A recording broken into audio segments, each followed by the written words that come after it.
윤석열 대통령이 비상계엄을 내린 이유 중 하나가 민주당의 예산농단입니다. 국가가 내년에 써야 할 예산농단, 즉 이익이나 권리를 독차지하고 있다는 뜻으로 자기 마음대로 처리했다는 것입니다.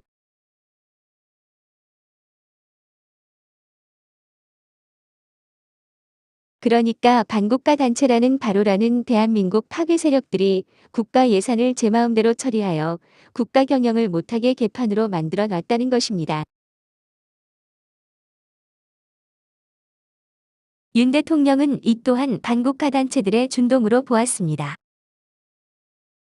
국가 경영이 막히면 한 해 나란 일은 그 깎인 예산대로 진행될 수밖에 없고 결국 국민에게 돌아가는 피해뿐만 아니라 국가 경쟁력마저 떨어질 수밖에 없습니다. 돈 없이 되는 일이 없기 때문입니다. 민주당 즉 반국가 단체들의 처리해놓은 예산안 신청한 동해심의 가스전 탐사 예산은 505억을 8억으로 만들어놨습니다.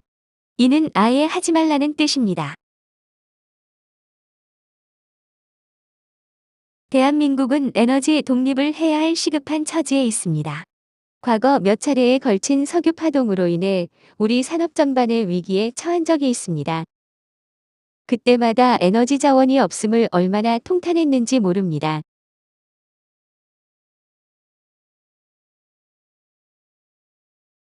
그래서 대한민국은 이 나라에 없는 에너지를 찾아 세계 도처를 돌아다니며 탐사에 열중하고 있었습니다.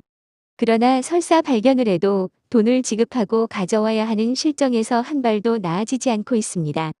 자원이 없는 서러움이었습니다.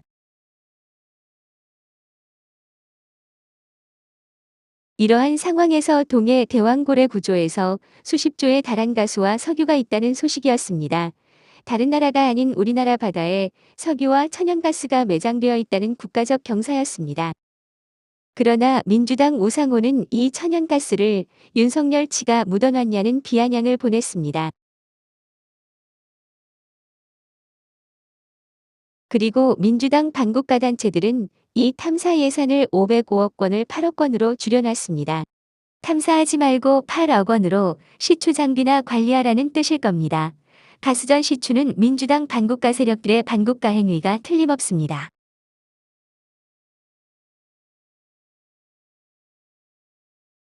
민주당의 반국가 행위는 이재명의 선거법 위반에 따른 1년 징역형이 틀림없습니다. 이재명 방탄에 실패한 이유로 보복 예산안이 된 것입니다. 나라가 민주당 반국가 세력들의 농단의 극점을 달리고 있습니다.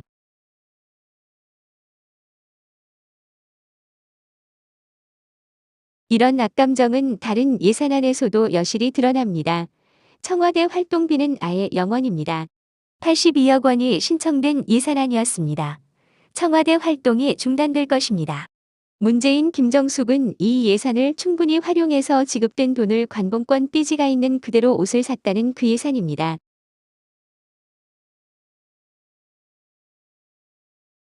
이뿐만이 아닙니다. 검찰 특경비, 특활비, 감사원 특경비, 특활비 0원이었습니다. 이재명 방탄 실패에 대한 명백한 보복인 것입니다. 경찰 치안활동비도 0원이었고 마침내 경찰도 민주당 세력들에 찍힌 것입니다.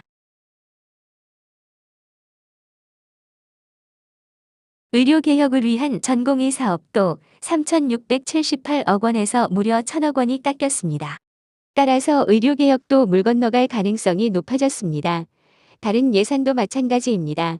대한민국은 산소호흡기를 뗀 채 2024년을 보내야 합니다. 이것이 민주당의 반국가 세력들의 예산농단인 것이 윤 대통령의 비상계엄을 내린 이유 중 하나일 것입니다. 나라가 이재명의 범행에서 볼모가 되었고 이에 민주당은 국가 운영을 위한 산소호흡기를 틀어막은 것입니다. 대통령 집무실 앞.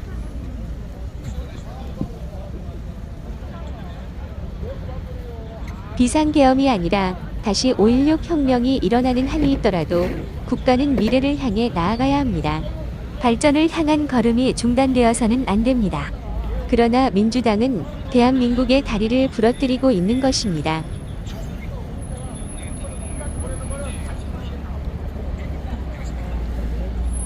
이걸 보면서도 계엄을 막았다고 자랑하는 인간들이 누구겠는가? 그들도 대한민국에 대한 반역 세력들이 아니겠는가?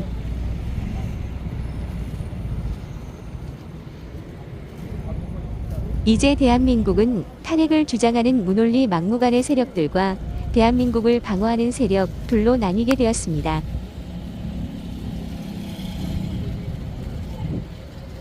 반국가 세력들과 반국가 행동을 막는 애국 세력들과 극명하게 갈려져 있는 상황이 계속 진행된다면 이 상황이 어떤 비극으로 발전할지 아무도 모릅니다.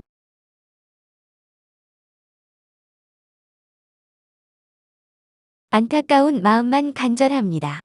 슬프다. 이를 해결할 혁명은 없는가? 2024년 12월 5일 전라도 시인 정재학